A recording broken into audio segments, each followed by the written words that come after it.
BBC news আন্তর্জাতিক সংবাদে আপনাকে স্বাগতম। শুরুতেই সংবাদ শিরোনাম, এরপর বিস্তারিত। আলোচনা শুরুর আগেই ইরানকে ট্রাম্পের হুমকি। হার্ভার্ডের বিরুদ্ধে $1 বিলিয়ন বিশাল ক্ষতিপূরণ মামলা করবেন ট্রাম্প। এপস্টেইন ফাইলে মাইকেল জ্যাকসনের নাম। কি ঘটেছিল পাম বিচ প্রাসাদে? ভারত পাকিস্তান দ্বন্দ্বে মধ্যস্থতা নয়, তবে বন্ধুত্বের হাত বাড়াতে প্রস্তুত রাশিয়া। এতক্ষণ শুনছিলেন সংবাদ শিরোনাম, এখন বিস্তারিত। আপনি যদি মুসলিমদের পাশে থাকতে চান তাহলে ভিডিওতে লাইক করে চ্যানেলটি অবশ্যই সাবস্ক্রাইব করে দিবেন এবং কমেন্টে জানিয়ে দিবেন আপনার মূল্যবান মতামত। এখন বিস্তারিত। আলোচনা শুরুর আগেই ইরানকে ট্রাম্পের হুমকি।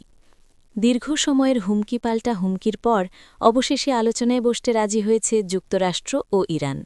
আগামী শুক্রবার তুরস্কে ইরানি পররাষ্ট্রমন্ত্রী আব্বাস আরাকবি ও মার্কিন বিশেষদূত স্টিভ উইটকফের মধ্যে সরাসরি আলোচনা হবে। তবে আলোচনা শুরুর আগেই হুমকি দিয়েছেন যুক্তরাষ্ট্রের প্রেসিডেন্ট ডোনাল্ড ট্রাম্প। ওভাল অফিসে সাংবাদিকদের এক প্রশ্নের জবাবে মঙ্গলবার ৩ ফেব্রুয়ারি তিনি বলেছেন, ইরান যদি চুক্তি না করে তাহলে ভয়াবহ কিছু ঘটবে। ট্রাম্প বলেছেন, ইরানের দিকে আমাদের জাহাজ যাচ্ছে, বড় বহর এবং সেরা। ইরানের সঙ্গে আমাদের আলোচনা চলছে, দেখা যাক কি হয়। যদি আলোচনার মাধ্যমে কোনো সমাধান হয়, অসাধারণ হবে, কিন্তু যদি এর মাধ্যমে না হয় তাহলে ইরানের সঙ্গে খারাপ কিছু ঘটবে। এর আগে আল জাজিরা ও রয়টার্স সহ একাধিক আন্তর্জাতিক সংবাদ মাধ্যম জানিয়েছে, ইরানের প্রেসিডেন্ট মাসুদ পেজেশকিয়ান পরমাণু আলোচনা পুনরুজ্জীবিত করার আনুষ্ঠানিক নির্দেশ দিয়েছেন। এই প্রক্রিয়ার অংশ হিসেবে কাতার, তুরস্ক, মিশর ও ওমানের মধ্যস্থতায় আগামী শুক্রবার ৬ ফেব্রুয়ারি তুরস্কের ইস্তানবুলে দুই দেশের মধ্যে একটি গুরুত্বপূর্ণ বৈঠক অনুষ্ঠিত হতে পারে বলে জানা গেছে। তেহরানের পক্ষ থেকে জানানো হয়েছে, ওয়াশিংটনের সঙ্গে বিদ্যমান উত্তেজনা কমাতে তারা আঞ্চলিক দেশগুলোর প্রস্তাবিত বেশ কয়েকটি কূটনৈতিক প্রক্রিয়া নিবিড়ভাবে পর্যালোচনা করছে। আগামী কয়েকদিনের মধ্যেই আলোচনার একটি সুনির্দিষ্ট কাঠামো তৈরি হবে বলে আশা প্রকাশ করেছেন ইরানের পররাষ্ট্র মন্ত্রণালয়ের মুখপাত্র ইসমাইল বাঘাই। হার্ভার্ডের বিরুদ্ধে $1 বিলিয়ন বিশাল ক্ষতিপূরণ মামলা করবেন ট্রাম্প। মার্কিন প্রেসিডেন্ট ডোনাল্ড ট্রাম্প সোমবার ২রা ফেব্রুয়ারি রাতে এক ঘোষণায় জানিয়েছেন, তার প্রশাসন বিশ্ববিখ্যাত হার্ভার্ড বিশ্ববিদ্যালয়ের কাছ থেকে $1 বিলিয়ন বা $100 কোটি ক্ষতিপূরণ আদায়ের লক্ষ্যে আইনি পদক্ষেপ নিতে যাচ্ছে। নিজের সোশ্যাল মিডিয়া প্ল্যাটফর্ম ট্রুথ সোশ্যালে দেওয়া এক বার্তায় ট্রাম্প অত্যন্ত কড়া ভাষায় বলেন, ভবিষ্যতে হার্ভার্ডের মতো শিক্ষা প্রতিষ্ঠানের সঙ্গে তার প্রশাসন আর কোনো সম্পর্ক রাখতে চায় না। হার্ভার্ডের কর্মকাণ্ডকে ফৌজদারি অপরাধ হিসেবে গণ্য করা উচিত উল্লেখ করে তিনি হুঁশিয়ারি দেন যে এই বিশ্ববিদ্যালয়কে তাদের কৃতকর্মের পরিণাম ভোগ করতে হবে।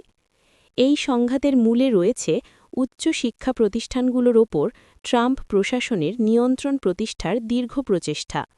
ট্রাম্প সরকার হার্ভার্ড সহ বিভিন্ন আইভি লীগ বিশ্ববিদ্যালয়ের বিরুদ্ধে আমেরিকা বিরোধী ও সমাজতান্ত্রিক মতাদর্শ প্রচারের অভিযোগ এনেছে। বিশেষ করে ক্যাম্পাসগুলোতে ফিলিস্তিনপন্থী বিক্ষোভ এবং বৈচিত্র্য ও অন্তর্ভুক্তি সংক্রান্ত উদ্যোগগুলোর বিরুদ্ধে প্রেসিডেন্ট শুরু থেকেই খড়গহস্ত। ট্রাম্পের এই সাম্প্রতিক ক্ষোভের নেপথ্যে দ্য নিউ ইয়র্ক টাইমসের একটি প্রতিবেদন কাজ করেছে বলে ধারণা করা হচ্ছে, যেখানে দাবি করা হয়েছিল যে ট্রাম্প প্রশাসন হার্ভার্ডের কাছে পূর্বের $200 মিলিয়ন একটি দাবিনামা থেকে সরে এসেছে। ট্রাম্প এই প্রতিবেদনটিকে ভুল ও ভিত্তিহীন বলে উড়িয়ে দিয়েছেন। এপস্টেইন ফাইলে মাইকেল জ্যাকসনের নাম। কি ঘটেছিল পাম বিচ প্রাসাদে? সম্প্রতি যুক্তরাষ্ট্রে জেফ্রি এপস্টেইন সংক্রান্ত কয়েক হাজার পৃষ্ঠার গোপন নথি বা এপস্টেইন ফাইল জনসমক্ষে আসার পর বিশ্বজুড়ে তোলপাড় সৃষ্টি হয়েছে। এই তালিকায় বিশ্বের অনেক প্রভাবশালী রাজনৈতিক ব্যক্তিত্ব ও তারকার নাম উঠে এসেছে, যার মধ্যে পপ সম্রাট মাইকেল জ্যাকসনের নাম থাকা নিয়ে শুরু হয়েছে তুমুল বিতর্ক। নথিপত্র অনুযায়ী জ্যাকসন একবার ফ্লোরিডার পাম বিচে জেফ্রি এপস্টেইনের বিলাসবহুল প্রাসাদে গিয়েছিলেন, যা নিয়ে ভক্ত ও সাধারণ মানুষের মনে নানা প্রশ্নের উদয় হয়েছে। আদালতের নথি এবং সাক্ষ্য থেকে জানা গেছে, মাইকেল জ্যাকসন এপস্টেইনের সেই বিতর্কিত প্রাসাদে উপস্থিত থাকলেও তার বিরুদ্ধে কোনো অনৈতিক কাজের প্রমাণ বা অভিযোগ পাওয়া যায়নি। এপস্টেইনের অন্যতম সহযোগী ও অভিযোগকারী জোহানা সোজোবার্গ তার সাক্ষ্যে জানিয়েছেন তিনি সেই প্রাসাদে থাকাকালীন মাইকেল জ্যাকসনকে দেখেছিলেন। তবে জ্যাকসন সেখানে কোনো অপ্রীতিকর কর্মকাণ্ডে লিপ্ত ছিলেন না কিংবা কারও কাছ থেকে কোনো বিশেষ সেবা গ্রহণ করেননি। সোজোবার্গের ভাষ্যমতে জ্যাকসনের উপস্থিতি ছিলেন নিতান্তই সামাজিক বা সৌজন্যমূলক। ভারত-পাকিস্তান দ্বন্দ্বে মধ্যস্থতা নয়, তবে বন্ধুত্বের হাত বাগাতে প্রস্তুত রাশিয়া। মস্কো সোমবার ২ ফেব্রুয়ারি এক আনুষ্ঠানিক বিবৃতিতে স্পষ্ট করেছে যে ভারত, পাকিস্তান এবং আফগানিস্তানের মধ্যকার বিদ্যমান উত্তেজনা নিরসনে রাশিয়া কোনো মধ্যস্থতাকারীর ভূমিকা পালন করছে না।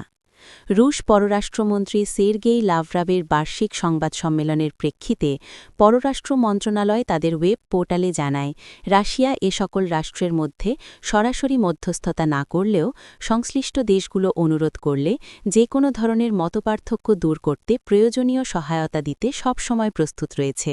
বিশেষ করে ভারত ও পাকিস্তানের ক্ষেত্রে মস্কো দীর্ঘ সময় ধরেই সিমলা চুক্তি এবং লাহোর ঘোষণার আলোকে দ্বিপাক্ষিক আলোচনার মাধ্যমে সমস্যা সমাধানের ওপর গুরুত্ব দিয়ে আসছে।